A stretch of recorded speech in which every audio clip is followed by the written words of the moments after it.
bam bam bam, neću da znam. Bam bam bam bam, neću da znam. Bam bam bam. Dobro večer svima.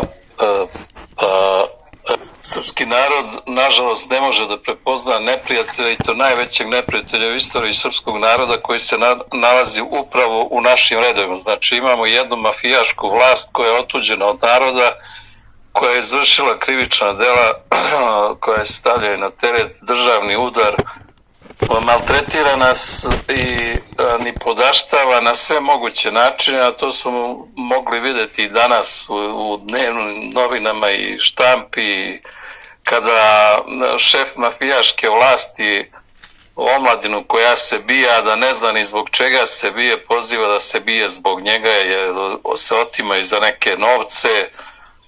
On se našao da poziva građane da se zajedno bore, jer on donosi zastavu EXPA. To vam je kao kada bi razgovarali sa ubicom koji hoće da vas ubije, da se zajedno borite kako da vas ubije.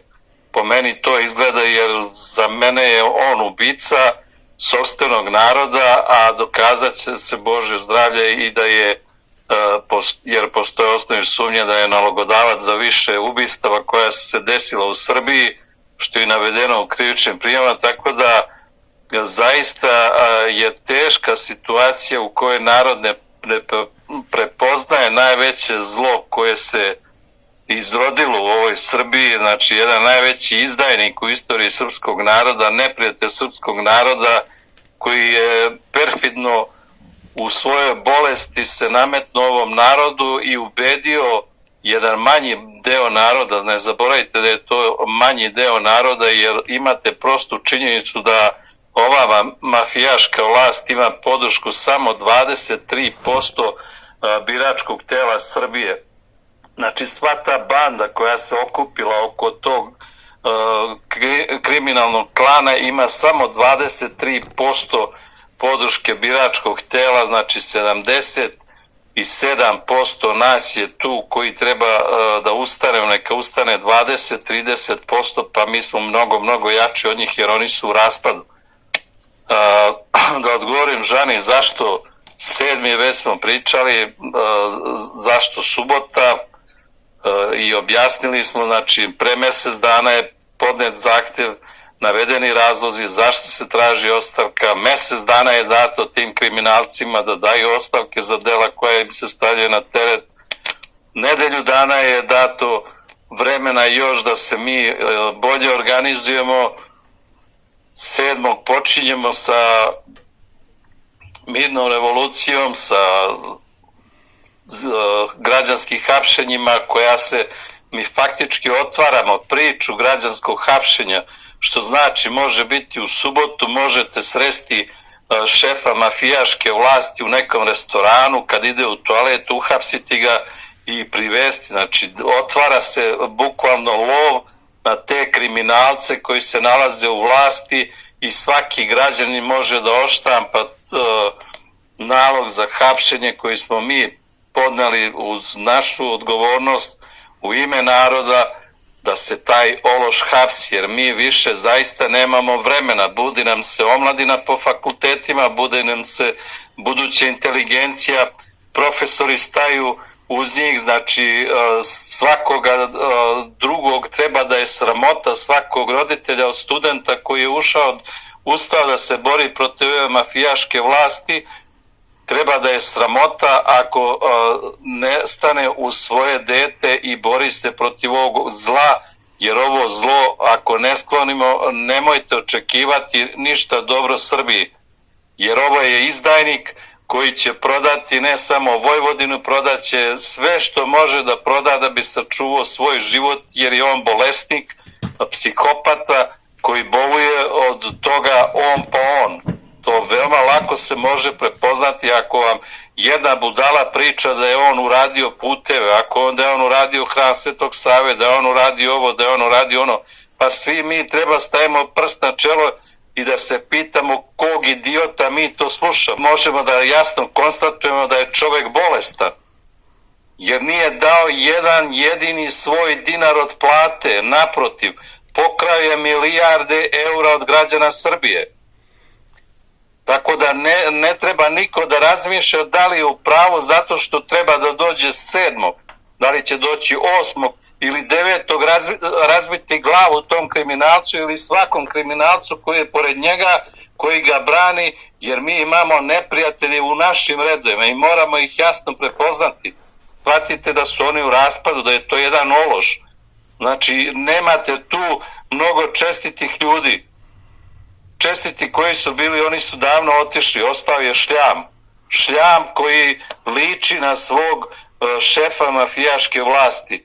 I kao takom, prema takvom šljamu se trebamo i odnositi kao normalni građani. Jer ne možemo mi kao normalni građani trpeti do veka jedan šljam koji ne zna da se ponaša, koji je nepismen, polupismen, kupili diplome. Pogledajte da li je normalno u jednoj državi da vam ministar bude nekog za koga je dokazano da je falsifikovao doktorat. Koliko njih imate koji su kupili doktorate i diplome srednjih i viših škola? Lično sam dao toj mafijaškoj vlasti, kada je došla na vlast, informaciju da je SPS koji je bio pred njih postupao po šifri 757, 357.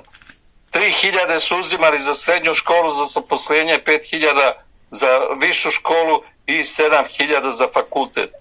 Kada se im dao podatak od 3 nešto hiljade u MUP-u samo što je primljeno po tom osnovu radnika, oni su prebacili u šifru 579. Znači ovaj ološ, ovaj šljam sada prima u državne institucije po šifri 579. 5.000 je srednja, 7.000 viša i 9.000 je fakultet. Pre par meseci mi kolega u Vranju kaže, policajci, znači aktivni policajci, da bi svoje dete gurnuli u Kamenicu da završi kurs za policajca, daju 5.000 eura. I onda kad se vratio ta njegov sin da radi tamo, pa ga načelnik stavio da bude u kućici, on se bunio i kaže, pa ja ću da kažem kako bre u kućici, hoću da radi na autoputu, jer tamo zarađuje prekovremeno, to jeste pored plate još 50-100 evra dnevno, najmanje. Mi živimo u takvoj državi gde kriminal cveta zato što imamo ološ u vrhu vlasti, koji ne poštuje ustav, ne poštuje zakone, ne poštuje odgovornost, ne poštuje ništa ljudsko. To je ološ, šljam. I takav se okupio i zato svako nemoj da pita zašto subota, zašto petak ili ne znam koji dan. Ako je početak revolucije mirne 7. decembar u 12 sati, znači traje dok se ne završi. Koliko će vas izaći, koliko će vas shvatiti i koliko će prijatelja povesti, to je problem svih nas. Znači nije samo moj, nije Goranov, nije Srpskog, nego je svih nas, jer svi onda moramo se zapitamo u kakvom stanju je naše društvo dovedeno. Da ljudi ne mogu, nemaju petlju, nemaju hrabrosti, nemaju herce, nemaju odgovornosti da izađu i kažu da, hoću da se borim. Jer imate poziv tog šefa mafije koji kaže sutra donosim zastavu i pozivam sve u borbu za Srbiju. Ja mu kažem i napišem da, doći ćemo da te hapsimo, jer se mi nećemo boriti sa tobom, nego ćemo protiv tebe. I to treba bude cilj svakome.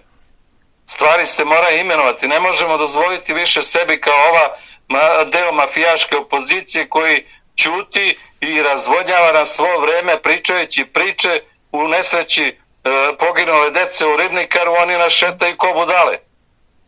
Čak nisu istrajali u svom zahtevu da ministar unutrašnjih poslova podnese ostavku. Čak nisu istrajali u svom zahtevu da više nema reality. Prešli su preko toga. Šetali su nas ko budale. I mi jasno kažemo, hoćemo da hapsimo kriminalce, ološ koji nam vodi državu, hoćemo da hapsimo i tu mafijašku bandu u opoziciji. Nećemo da gledamo više, nećemo da dozvoljavamo da nas niko zajebava. Lično sam spreman na bilo koju cenu, ali neću stati dok taj ološ se ne skloni. Jer ga ne smatram vrednijim.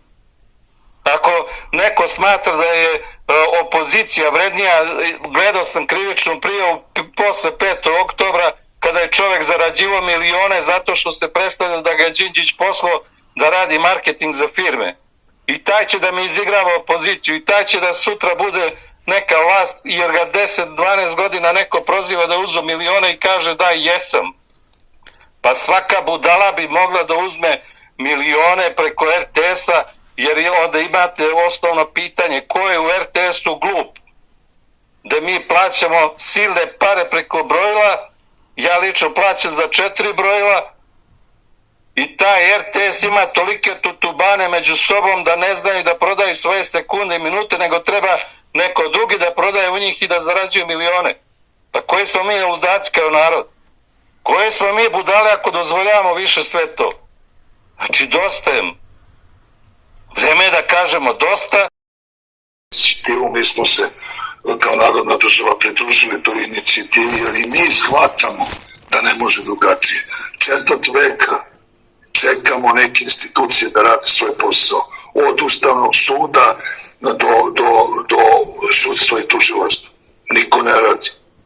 Evo, čuli smo malo pre Cerski šta je pričao po kojim šiframa i kako se zapošljavaju ljudi i u policiji i u institucijama i tako dalje, kako ministri završavaju diplome i niži rangovi i tako dalje. Pa mi smo dobili onu starletu da nam vodi nuklearni program i šta ti ja znam. Pa pogledajte parlament na što liči. A treba da liči na Narodnu skupštinu. Ali on baš liči na parlament. Dakle, to jeste narodna institucija, ali ona je uzurpirana. A onda dodamo na sve to medije i onda dobijamo neku sliku, nema ko. A kada se pojave organizacije i grupacije ljudi, onda se pita zašto subota. Kada se pojave organizacije i rodoljubive ljudi, onda nekako N1 sklanja sliku kao što je bilo u Novom Sadu sa ljudi koji su organizovali sve to, među kojima je bilo i Narodna država. Pa nekako se baca, tu se prave heroji od Ješića, Pogačara i tako dalje. Zašto? Zato što je to jedina opozicija u Srbiji. Pa nije jedina. Pogledajte samo od Srbije protiv nasilja šta je ta jedina opozicija uradila. Pogledajte od Rio Tinto marš iz Srbije kada je 120.000 ljudi došlo u Beograd. Šta je ta opozicija uradila? Pa pogledajte na kraju krajeva i od Novog Sada, kada nikada u istoriji Novog Sada toliko Novosađana nije izašlo. Gledali smo snimke, procenjuje se i 50.000, to je za Novi Sad, dakle, kakva dole. I šta su i od toga uradili? I sad skupljaju po 300-400 ljudi na nekakvim blokadama kako bi sve to. Pa ne može tako više. Nećemo dati više to tako. I zato subota u 12 počinje mirna revolucija, pa polako narod nek se skuplja, nek se prikuplja i idemo sve koliko da traje. I godinu, i 2, i 3, i 5. Ima da guramo ovo dok ne izguramo slobodu Srbije. Sve sad da tražimo njih da ostaju tu danonoćno, ne znajući da li će se to uvećavati ili ne. Ono što je ideja, to je da se iz protesta u protest uvećava. Dakle, moramo da radimo pun gas, da pozivamo ljude iz Srbije i iz Beograda naročito, da ne sede više po kafićima, nego da dođu da daju podršku i tako dalje i tako dalje. I iz protesta u protest se uvećavati do kažem, te kritične jedne mase.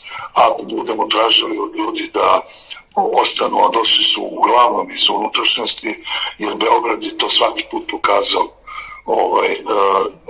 rasipaće se i onda će se na taj način sami sebi ćemo da ugušimo. Postoji taktika, postoje neke metode kojima ćemo pokušati da uvećavamo, dakle, iz protesta u protest, da dođemo do te kritične mase kako bismo mogli da sprovedemo proces i hapšenja i skidanja kolonijalnog statusa Srbije, vraćanje Srbije u ustavno-pravni poredak i vraćanje institucije Srbije u ruke građana po članu 2 kao nosioci suvereniteta. Dakle, to je neka ideja da sad ovde ne obećavamo nešto, ko zna, ako nas Bog pogleda pa svakom na prvom mestu Srbinu ubaci u glavu da treba da se pojavi 7. decembra, možda mi to rešimo i 7. decembra, ali znajući ko je sve tu protiv nas od režima, lažne opozicije, medija, NVO sektora, medija na prvom mestu, znamo da će to teško da ide i da će borba biti teška. Eto, toliko.